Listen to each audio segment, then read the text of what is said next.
architects, we want to build larger and larger, more and more. I think what you're doing is you're eating up resources more and more, you're putting more and more scars. Not a single piece of architecture can actually say it has not harmed the earth in some way or the other. How to make architecture boring, because you can't have the builder shouting his palaces all over and then the government shouting each metro station as another icon in the city. How many icons can you have? How much noise can you handle? People used to come into Taj Mahal, take a picture, get out, get their selfie point. Nothing, no revenue, no understanding of the city around, no understanding of the other Mughal monuments around. One of my favorite projects, of course, I'm a big fan of Mr. Bachchan, of saying that give me something that's a stationery which is my identity. Now, why would it even come to an architect? But it did. Actually, government projects are the best. The government is only caring about two things: how it can be done within budget and how it can be done in time. They actually give you as much freedom or more than any private project ever.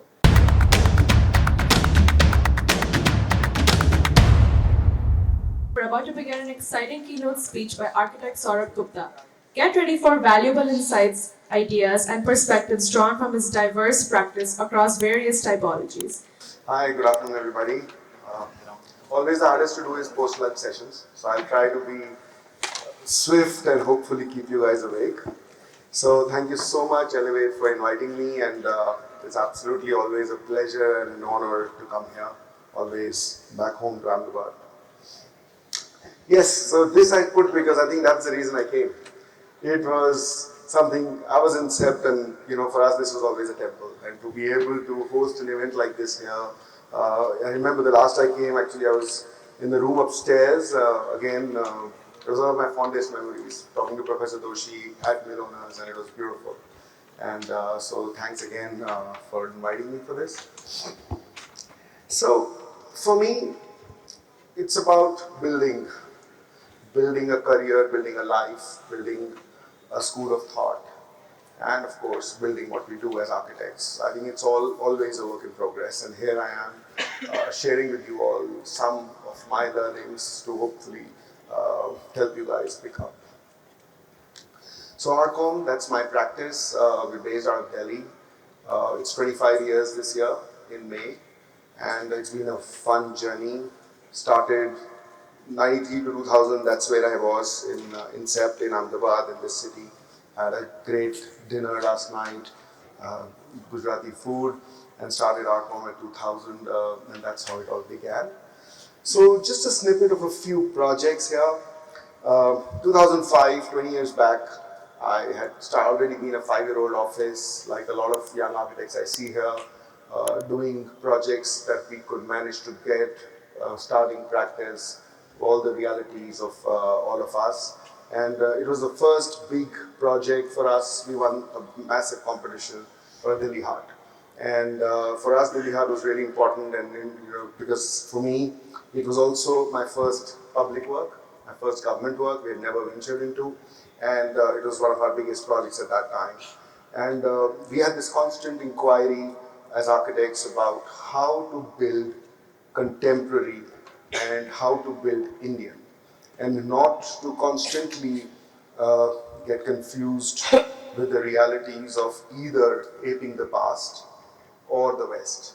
So to me, that was one of the biggest inquiries that we kind of pursue to now, with the change of technology, to the change of materials, to the change of ideas, attitudes. How can one do that? And so the Delhi Haat was an interesting project because you could use local stone of Delhi, but you could use the technology of these textiles that would filter in light but let the air pass through. Believe me, you see this so well used now, but in 2005 probably very, very few projects were using membrane structures to bring that into public work, or to use a bamboo as a sun cutting glass buildings, etc. So it was one of our first works where we kind of made this play happen constantly. Delhi Haat is a craft center, a place where the urban and the craft from the rural, local, across the country meet. So people would stay here, artisans would come and stay here for a month, sell their local produce, and then get the urban to really see it. So that's what this was about. So it was really about creating these shaded little streetways, but very small scale, and then be able to pop it up to the reality that it was built today and for today's culture. Of course, India lacks a lot of public space, so any kind of shading was really important. Everything had a secondary layer. Delhi, just like Ahmedabad, gets extremely warm, but also gets extremely cold. And so to kind of give a secondary skin to everything, whether it was a bamboo or for greens or membranes, was really very important. And that's how everything was almost subterranean. All the big buildings were subterranean, so that the project doesn't look larger than life, and it was more like the public space of ground floor structure itself. So everything was kind of looking very low, while the actual big buildings or the big parts were actually inside the ground. And so you could kind of work towards your 1,000 capacity auditorium completely sunken in, so the sound would not come out and the heat would not go in, etc. So that's how this was done at that point as a project. Switching up quickly, a museum was one of the very important moments to Archohm. We currently probably are doing more than 10 odd experience centers and museums across the country. But this was one of our first projects as museums, a museum on the life of Jayaprakash Narayan, a museum on the values of socialism. And so we had the idea, we had the opportunity to actually create this project. So what we were building right next to this very famous, infamous park where they hadn't put trees. And so we were building a large convention center where, as almost an antidote to that, the forest of the neighboring areas would actually continue to the 10th floor of the convention center and then a hotel. But what we did was that we carved out a triangle of a museum. And that museum then was again subterranean. You had to control light, we had to do all the museum exhibits, etc. And we put together this one kind of a triangle literally coming out. So for the government, it was more like a gateway, and for us, it was the actual start of a public space. Because otherwise, the hotel or the convention center is really for an invited audience. But we wanted to open the space out to public. So we really made a new project out of it. We brought this form out, and suddenly the space around the museum was really the big victory. And so this large amphitheater was created on the outside, where people could sit and enjoy shows every evening. So this is what it kind of became, and it began. I think this should give you a bit of a clipping.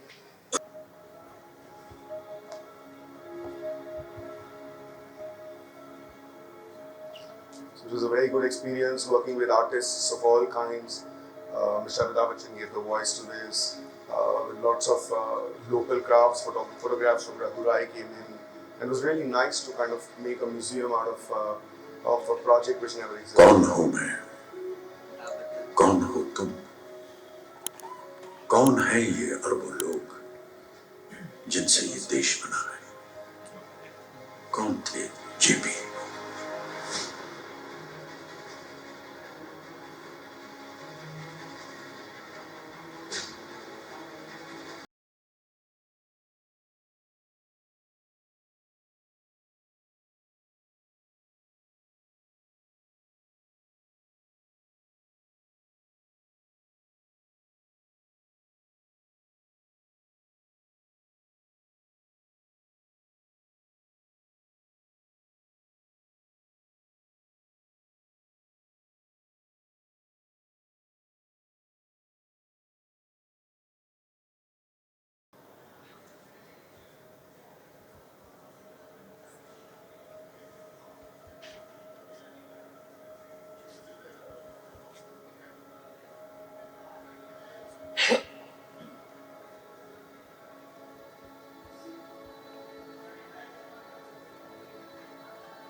बाईस साल बाद JP को लोकनीति की तरह सक्रिय राजनीति के कुंड में कूद जाना पड़ा।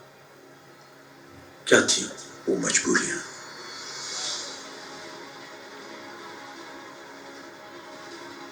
So the office really transcended from architecture to research to product design to put these kind of moving exhibits at that time and put this entire thing together. So I think this was a moment where boundaries to design kind of got 25 जून की रात emergency लागू हो गई।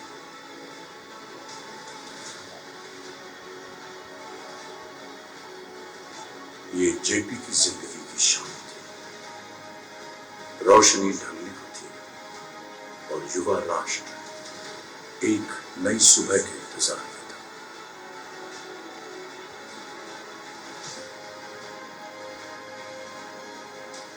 उनके मन में एक ही विचार, एक ही आशा, देश की युवा। So this also brought us to slightly larger public spaces. It was that one moment I remember that our practice, which was doing typical private work, residences to commercial spaces to institutions, was kind of transcending towards looking at larger urban spaces. I had very funny stories to projects like these where we were asked as architects to just look at a space which was right in the middle of an old city and actually was a sewage treatment plant and it was really bothering the local community there and there was lots of slums. I looked at that site and it had the 10 of the best possible monuments around, completely isolated into boundaries, were not talking to each other and were totally not open to public. And so we did a whole larger master plan of how all these monuments could be stitched together, how we could rehabilitate the slums, how we could remove the boundaries, and how we can make this entire space a large public space. You'll be surprised a project like this actually just took 2 years, much shorter than architectural projects, but the impact it had of the people using it, the number of Bollywood movies I see with this as a background now is just crazy. And so suddenly we had one large center of old Lucknow as a public space, which had parks, greens. I really almost say that the footpath for the first time in India is almost larger than the road. And so people could really enjoy life here. So that was really very, very interesting how to make this public space completely relive its full potential as possible. So how this entire Rumi Gate, which is the symbol of Lucknow, was celebrated, and how every service to every paving, every material to every kind of identity and urban control was established and put together. Also put a beautiful idea of a museum of Hussainabad, which was this idea that all the access, all the 4 points are the 4 big monuments that would come together. And so in this project, I'll show you a couple of images. It's not complete yet, but this is about 50 meters of cantilever. So 50 meters is practically a 15-story building, cantilever here. And the idea was very simple, that you had the Rumi Gate very close by.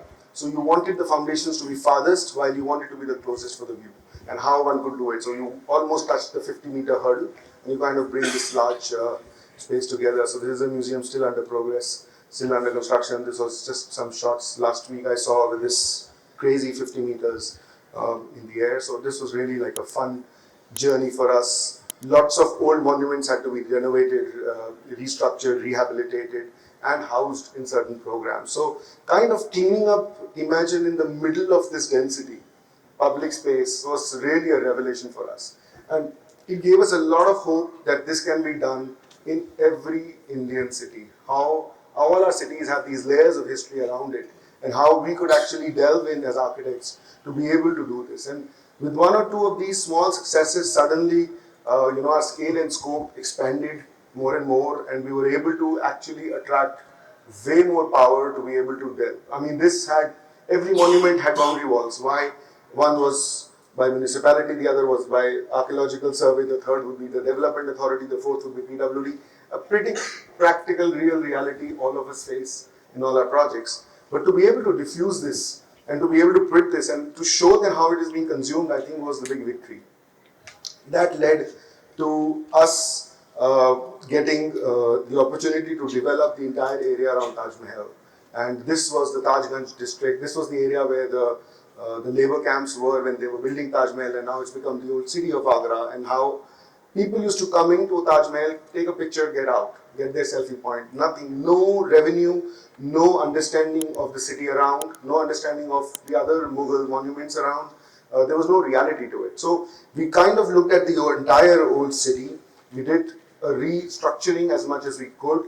We cleaned it up completely with pavements and all the services, and we lit it up very carefully. The entire old city you'll see is lit up at half a meter because you don't want to take away from the Taj being moonlit. So that's how one started, and we looked at the entire surrounds. All these empty pockets were looked at as various places where energies could be inserted. So from a Mughal museum to a Taj orientation center to a visitor center, to be able to enter and exit from the old city. These were the 4 quadrants, which are exactly the scale of the main gardens. That's the Taj with the river.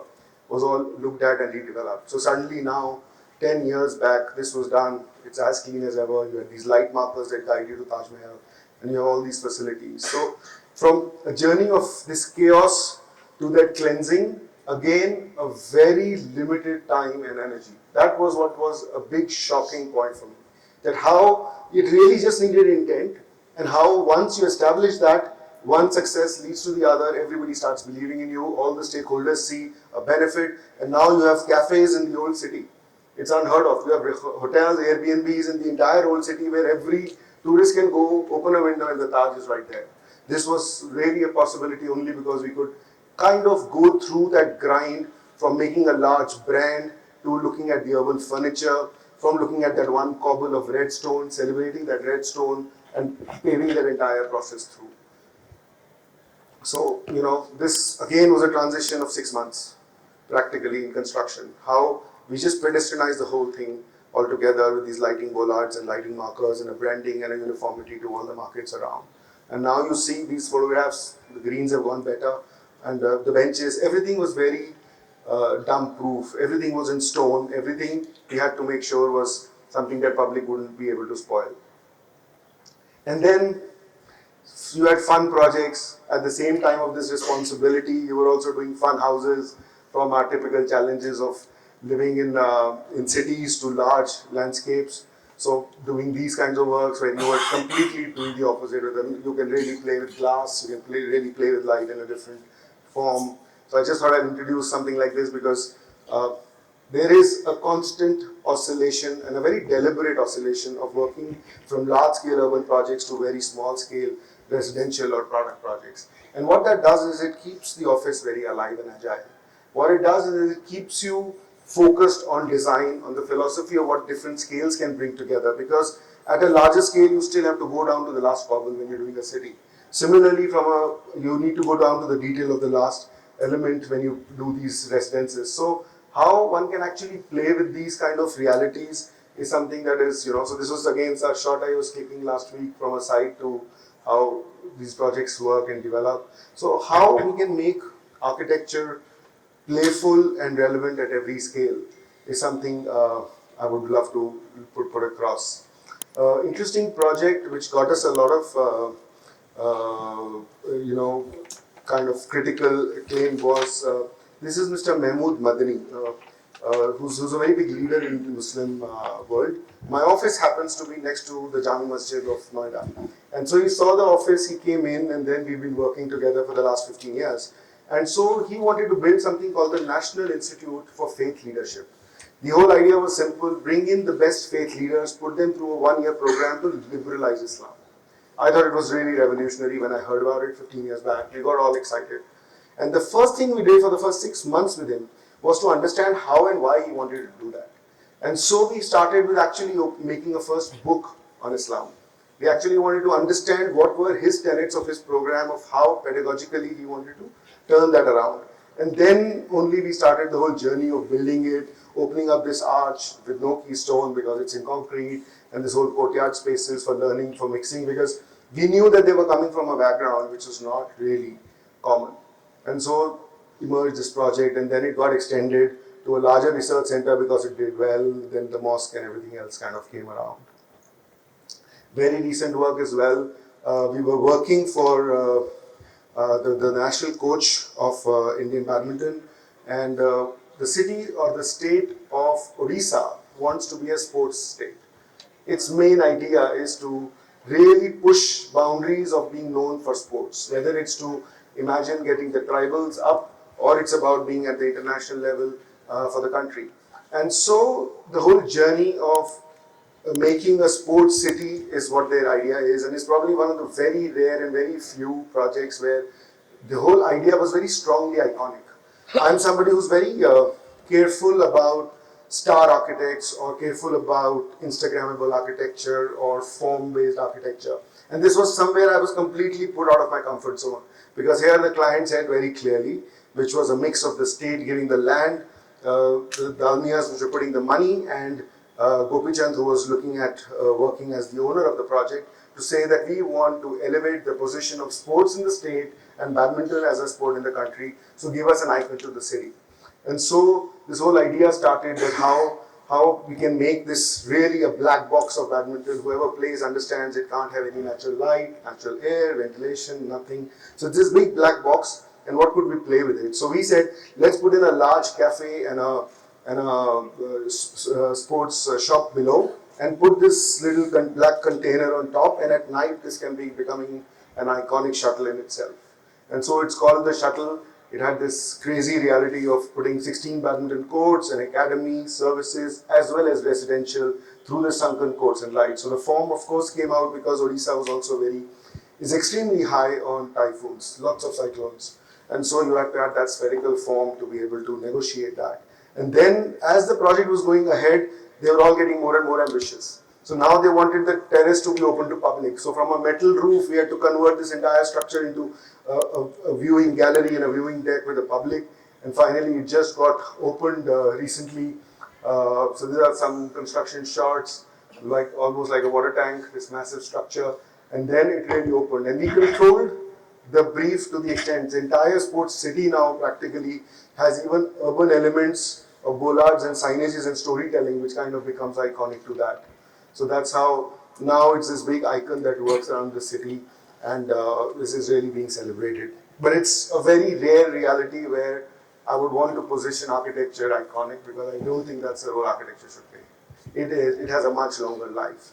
I would say your architecture is successful at a city level in 50 years, at an architecture level in 10 to 15 years. The first 2, 3, 4, 5 years really don't count. So I think that's how one needs to think as an architect, to be able to put out so much energy in the city. Very fun, interesting client. We're building a lot of art centers across the country for them. Private owners, building art centers, same program, same client, but in different cities, so different contexts. So we came up with a vocabulary. So this is like inside an industrial park in Delhi. It's called the Arthshila. I believe there's one out of an old building also in Ahmedabad here. So we did an absolute conversation between concrete and cotton steel as an idea, because it was an art and architecture center. And every time we were in a city, we kind of played with these two materials to kind of respond, and then play with a very neutral background. So what not to do, how should architecture disappear, how can it be a backdrop to the art being put out, whether the art is performing arts or plastic arts. So those were the ideas to be looked at. So how it was just a service space, but then it could have its own play of light and volume in its natural context in various spaces. So this is just one of the 6 various projects we've done across the country for the client. Patna Riverfront. I've actually made sure I'm not talking about it, but I put these images because I think there needs to be a sense of the background of what it takes to get these things done. And I think it's all about that nothing falls on anybody's lap. One has to really go for it, and to be able to keep your North Star going, to be able to keep that energy and motivation going. There's a lot of energy that goes behind. This is 7 kilometers of Patna. Patna has a 7 kilometers of the river of Ganga, and Ganga at this point becomes 5 kilometers wide. 5 kilometers wide is the width of Ganga. That's the amount it misbehaves or behaves across a span, so that you need to know how to negotiate. The one thing we surely didn't want to do is put concrete. We were very sure as architects that we wanted to, and this land had very good soil, so there were brick kilns all over. So it was a riverfront where we said, let's take this space, first identify in the last 25 years what all community spaces, community parks, institutions and cultural spaces were taken out of the city. Whether it was for infrastructure, whether it was for builders and developers, whether it was for whatever reason the government felt right then. We brought all that program back on this 7 kilometer stretch of the city, put it as a cultural precinct, a religious space, interpretation center, sports, marriage festivities, everything put together. And then we created an entire scheme which is now tendered, so it's going to be built from a heart to a space. Everything was put together to give Patna a new skyline. Everything was in brick only. All these brick kilns meant you had a lot of brick there, a lot of earth which was brick friendly. So it became the largest green park in a city. And so the idea was to use bricks for all these shops facing, all these craft centers coming up. So all these were greens coming up. So all these were realities for the riverfront, which hopefully sees the light of the day soon in the next coming year. It's, as I speak, it's just tendered. So hopefully construction starts. So from air-conditioned spaces to open spaces, all these were looked at a local level. In our journey of experience centers, in our journey of culture, playful understanding, we were constantly working with artists. This is inside the Red Fort. All these barracks that the British had made to keep their sovereign power and control over India are now being converted into museums, information centers. So it's the first one barrack that is not painted. So we stripped it out of every plaster so that one could see how varied kinds of materials were being used to put it together, because it was done in a rush after the mutiny, because the army had to be inside the Red Fort. So if you'll see a mix of bricks, different sizes of bricks, different kinds of stones put together, and we just kind of made it very, very naked and bare, because that's the reality. It was a confused, layered history and story to the city. So that was put together, the roof was opened up, the light, everything in that experience was put in, and then we played as much as we could with technology and experiences. So the entire exhibition, this is like almost walking over the information with the light and shadow play that it has, because it's only open in the daytime. So those were the kinds of things one could deal with inside the Red Fort. Another large-scale opportunity, we were given a beautiful competition on architecture on metro stations, where we actually said, rather than telling you what all should be done, we want to tell what not to do. And that really got us into the metro stations in Mumbai, and we were given a lot of metro stations to do with some kind of realities of keeping it well lit, to keeping it cross-ventilated, to keeping it clean, and again timeless and almost, in my language, boring. How to make architecture boring, because you can't have the builder shouting his palaces all over and then the government shouting each metro station as another icon in the city. How many icons can you have? How much noise can you handle? So how can you keep it low? How do we not have this architectural ego and urge to make something glamorous always? So that's really where the call was, and how to keep it very, very simple and stupid. There is enough happening, if you see. So how can every 500 meters or half a kilometer or a kilometer have, something that's funny, that's kind of going? So we really had to tell them what all to focus on, what all not to focus on. Working with engineers was incredibly hard. It's probably one project that's given me most of my white hair. It's a complete mess. It's an absolute mess. And how one has to really work hard to be able to put this together. So we had to put in systems, and like I said, we put in a volume of what not to do. Because we were putting a system across about six lines, about 200 metro stations, out of which 75 have been done, are being worked on. And so one had to prepare all the drawings. So it had to have these cantilevers. I think this should be able to explain a little bit.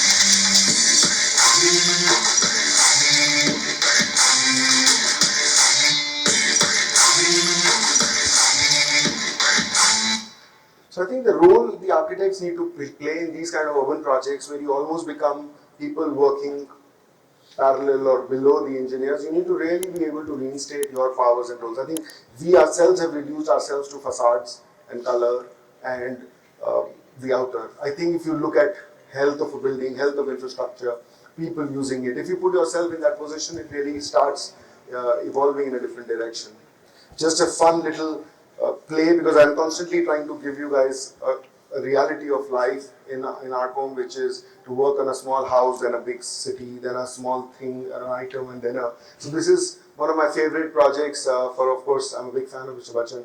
of saying that give me something that's a stationery which is my identity. Now why would it even come to an architect? But it did, and so we had a lot of fun. It's just a fun video that I'll play. So he's from Allahabad, so we took sand from Allahabad and we took it to a place where they could make paper with that sand. So as one reads the letter coming from him, which always obviously is very important, you can get that sand off, and that from gold dust to sand dust, an entire story was put together. So this was an entire stationery series that we did, and it's been incredibly successful because he uses it all the time, and you can see it in social media, because whenever he writes, whatever he writes, it is something people aspire for, people frame it. So one had to really work on an identity which was fun and something that worked for the family or long term. He was very clear, I need something for 25 years to last.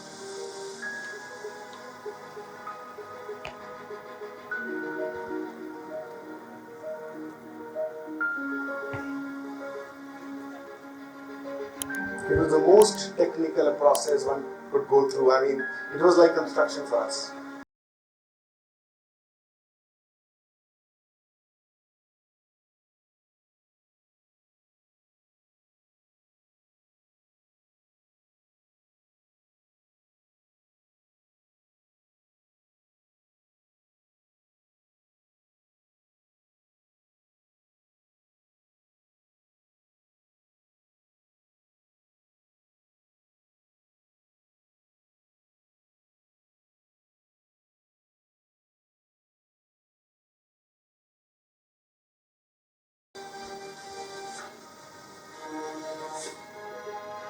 Each one had a different saying from his father, because he was all about why the Bachchan surname came about and what was the identity and how he really looked at the entire story of his family.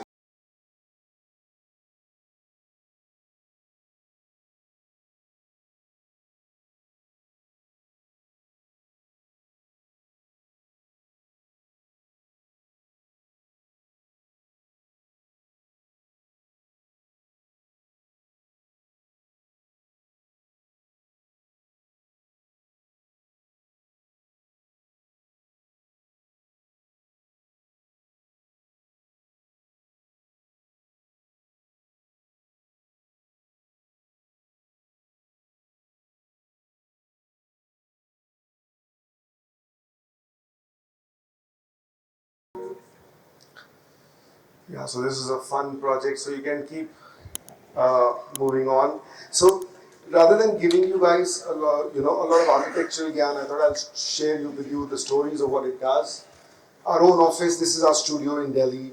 It's a space, it's like a temple for me. It's pretty much like Milona's, and it's like I love to be there, and the whole office, it really becomes like a filter for us to do the kind of work we do, a filter for who all should work with us and who all should we work for.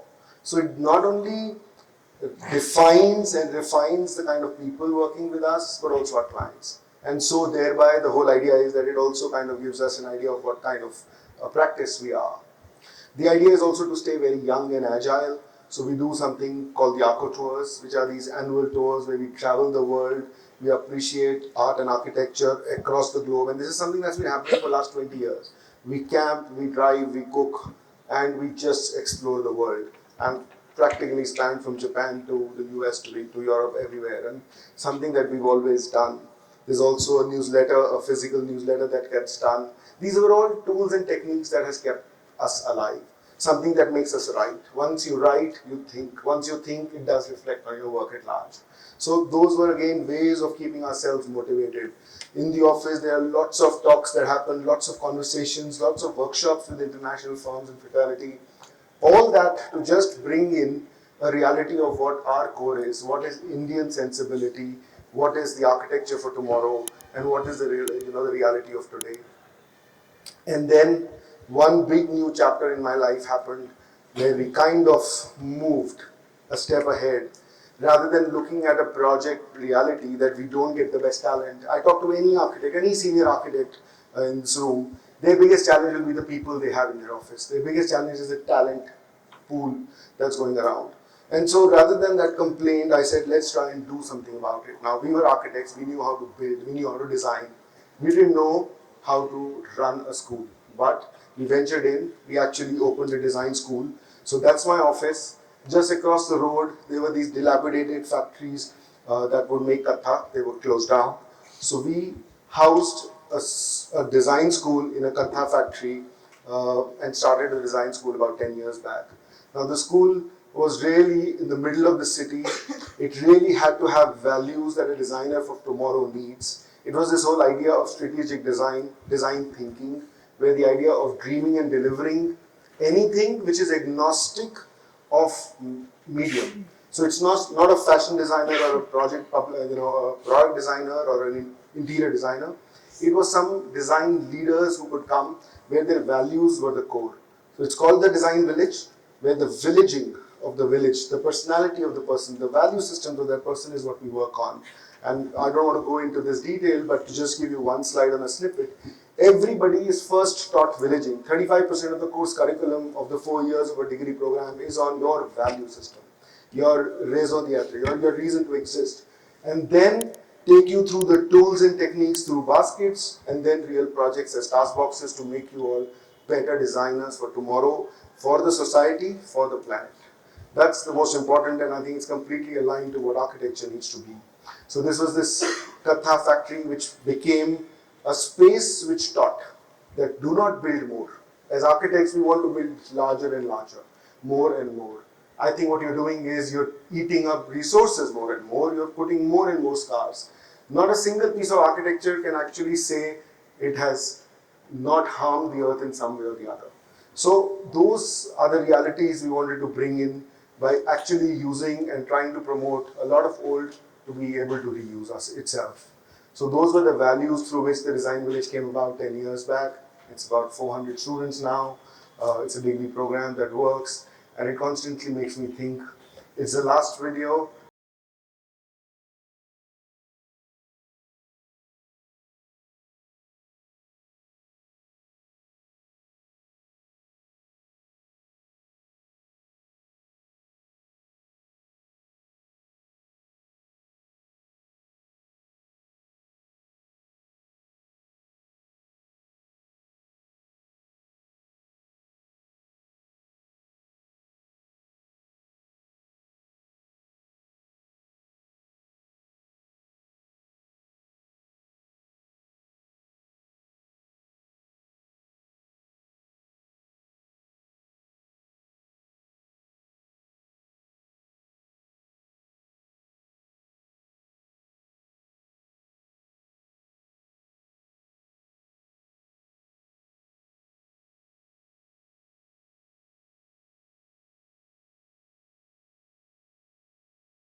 So that's pretty much, that's the last slide. That's my little journey so far in 25 years, oscillating between practice and pedagogy, trying to have an inquiry on what design should be, what architecture could be in a time and place of India and now. Thank you.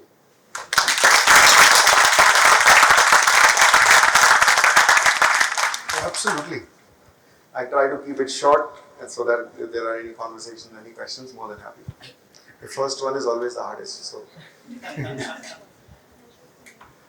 No, I really appreciate the way you started, this school of design, and I don't know what you call it, but I would like to know what is the current state of that, because it seems it's recently started. Well, now it's for, like I said, it's 400 students, 100 per batch. Now we're going to increase it.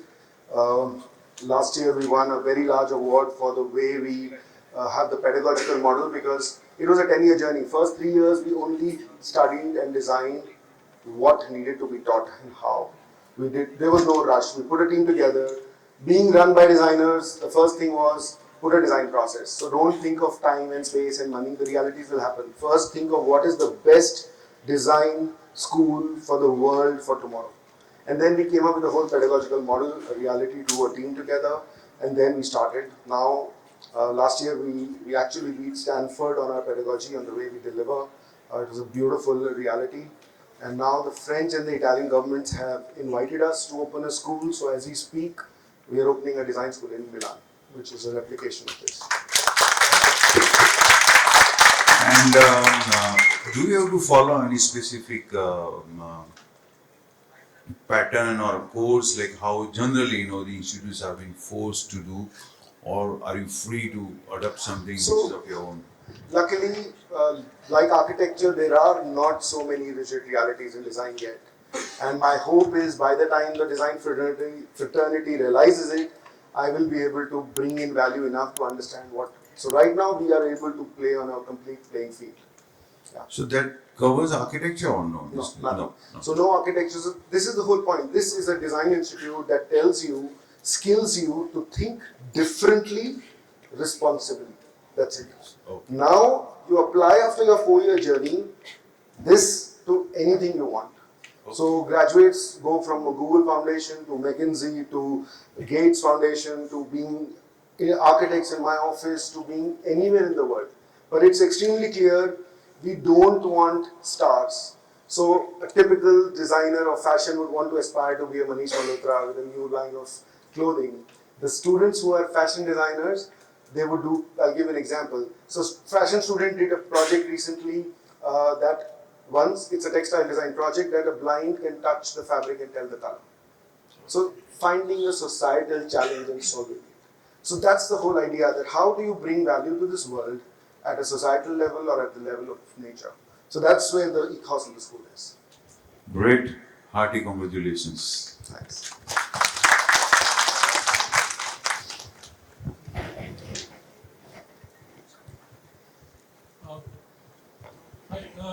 There was this idea, you talked about going for projects, and can you just take us on a journey of one of those projects?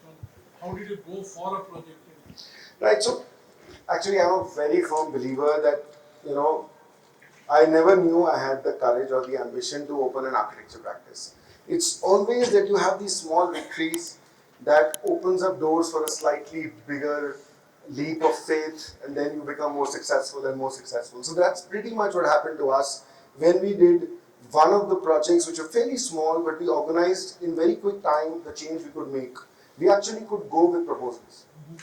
So whether it was Patna Riverfront or whether it was the Taj Ganj, we were actually given a job which was a very small piecemeal job. And we zoomed out to say, let's first understand what the problem is, and let's not constantly wear the hat of an architect and start building something. That's exactly why I called it building, because we need to build a school of thought. We need to build an attitude. We don't need to build buildings all the time. So, and architects do have this position in this life, in this world, that we are able to understand various realities. We understand society, we understand people, we understand the construct and the finances to it. So we actually started always questioning the brief, having a vision to this entire process, and to take 2 steps back. And then we realized that the bigger problem was not about having a clean footpath, it was about something else. And then that would lead to a larger reality, a larger question and a conversation. And then systems in our country will happily help you once they understand that your North Star is in place. And so doors open up to do those projects. So it's actually no rocket science, and I can guarantee all of you that if you just have some faith to make some small beginnings in very clear kind of zones, I think you'll be surprised how easy it is. And I was recently reading, so Louis Kahn's interviews have now been put on text. So I was reading one of the interviews where he was saying that actually government projects are the best. The government is only caring about 2 things: how it can be done within budget and how it can be done in time. They actually give you as much freedom or more than any private project ever. So you can actually explore your design sensibilities in a lot of public spaces even more. And I think that's what I realized when I started doing a little bit of that. And so our practice extremely clearly monitors quarterly to have a balance. So constantly do private work, which gives you the agile fun of architecture, and the reality and responsibility of public space.